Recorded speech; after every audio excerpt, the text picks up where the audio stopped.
इस दिलचस्प वजाहती पेशकश में खुशामदीद। आज हम एक ऐसी जगह का जायजा ले रहे हैं जिसका नाम सुनते ही जहन में रोमानवी मनाजिर, बेहतरीन खाने और सदियों पुरानी तारीख घूमने लगती है। जी हाँ, इटली। एक तरफ तो वो इटली है जिसके ख्वाब हर कोई देखता है, और दूसरी तरफ वहां जाकर बसने की वो अमली हकीकतें हैं जो आमतौर पर किसी टूरिस्ट ब्रोशर में नहीं मिलती। तो चलिए सीधा शुरू करते हैं और असल कहानी जानते हैं। जरा सोचिए, एक ऐसा शहर जहां बिल्कुल कोई सड़क ना हो, ना कोई गाड़ी, ना बस और ना ही मोटरसाइकिल।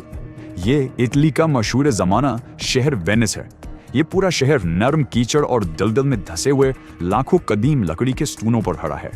यहाँ आम सड़कों की जगह तकरीबन 170 नहरें हैं और एक जगह से दूसरी जगह जाने के लिए सिर्फ और सिर्फ कश्तियों का सहारा है। यहाँ तक कि शहर का कूड़ा करकट भी कश्तियों के जरिए ही ठिकाने लगाया जाता है। ये वाकई इंसानी महारत और अकल का एक जिंदा मौजज़ा है। अब इस मुल्क की मकबूलियत का अंदाजा जरा इस बात से लगाएं, 60 मिलियन यानी पूरे 6 करोड़ लोग। ये वो मोहतात तादाद है जो हर साल सयाहों की सूरत में इस शानदार मुल्क का रुख करती है।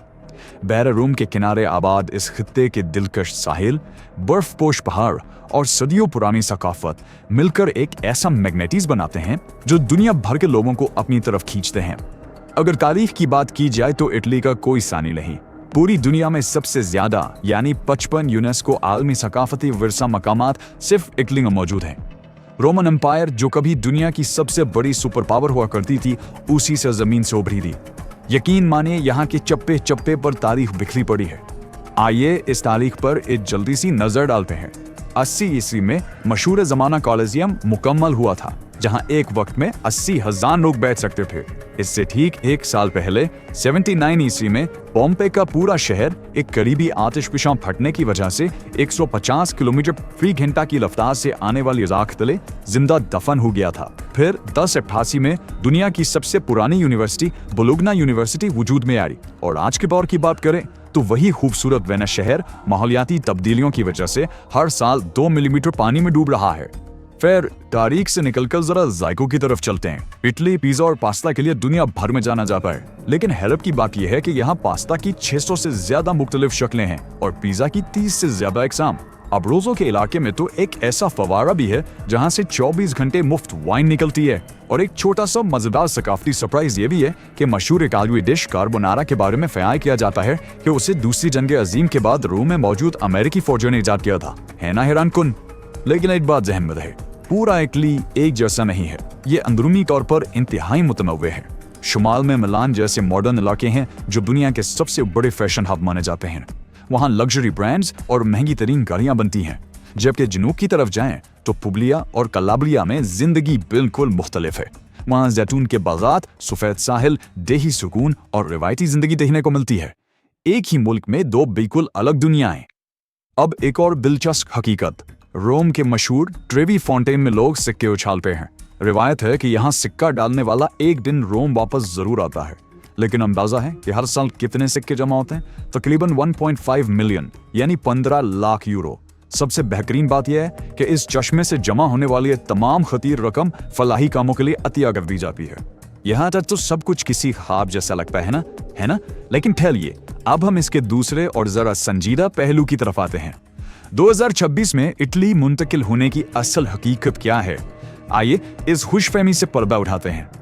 इटली में रहने के असल अखराजात का अंदाजा लगाना बहुत जरूरी है। आमतौर पर वहाँ कम से कम माहाना तनख्वाह लगभग 1600 यूरो होती है। अब छोटे शहरों में एक आम फर्द का रिहायशी खर्चा 900 से 1500 यूरो तक आता है, लेकिन रोम या मिलान जैसे बड़े शहरों में ये माहाना खर्च 1700 से 2500 यूरो तक चला जाता है।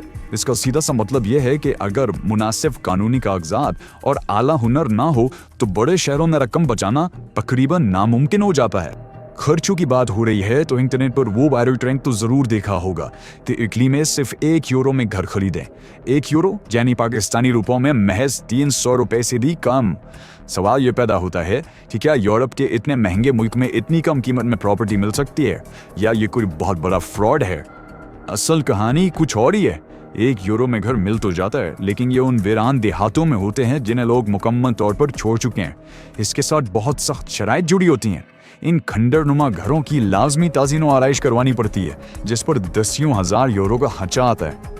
ऊपर से हुकूमत को भारी प्रॉपर्टी टैक्स अलग से देना पड़ता है। हकीकत में वो 1 यूरो का घर लाखों यूरो में पड़ता है। ये फ्रॉड नहीं, बस मईशत को सहारा देने की एक हुकूमती पॉलिसी है जिसकी पोशीदा कीमत बहुत ज्यादा है। इन तमाम मुश्किलात के बावजूद 2026 में इटली में दाखिले के कानूनी तरीके क्या हैं? आइए वीजा की हकीकत और तकाजे समझते हैं। 2026 के लिए वीजा पॉलिसी में अहम तब्दीलियां आ रही हैं। माजी में दरखास्तें थर्ड पार्टी एजेंसियों के जरिए जमा होती थीं, लेकिन अब अपॉइंटमेंट बराह रास्त इतालवी सिफारतखाने की तरफ से दी जा रही हैं। इटली बहुत सी स्टूडेंट स्कॉलरशिप्स देता है और वर्क परमिट के मौके भी मौजूद हैं। लेकिन ध्यान रखने की बात यह है कि दरखास्तों का इतना रश है कि सिफारतखाने से अपॉइंटमेंट हासिल करना आजकल एक इंतहाई मुसाबकती मरहला बन चुका है। जो लोग कानूनी तरीके से गए उनकी बात करें तो इटली में साउथ एशियन खुसूसन पाकिस्तानी कम्युनिटी की एक बहुत बड़ी और खुशहाल तादाद आबाद है। ब्रेशिया, मिलान और रोम जैसे शहरों में इनकी मुतहरिक आबादियां हैं। ये लोग वहाँ मैन्युफैक्चरिंग और ड्राइविंग के शोबों में रीढ़ की हड्डी समझे जाते हैं। शानदार रेस्टोरेंट्स की बदौलत हलाल फूड आसानी से मिल जाता है। 99% शराबख्वानदगी और बेहतरीन सेहत की सहूलियात की वजह से कानूनी तौर पर गए हुए ये खानदान एक निहायत महफूज और बेहतरीन जिंदगी गुजार रहे हैं।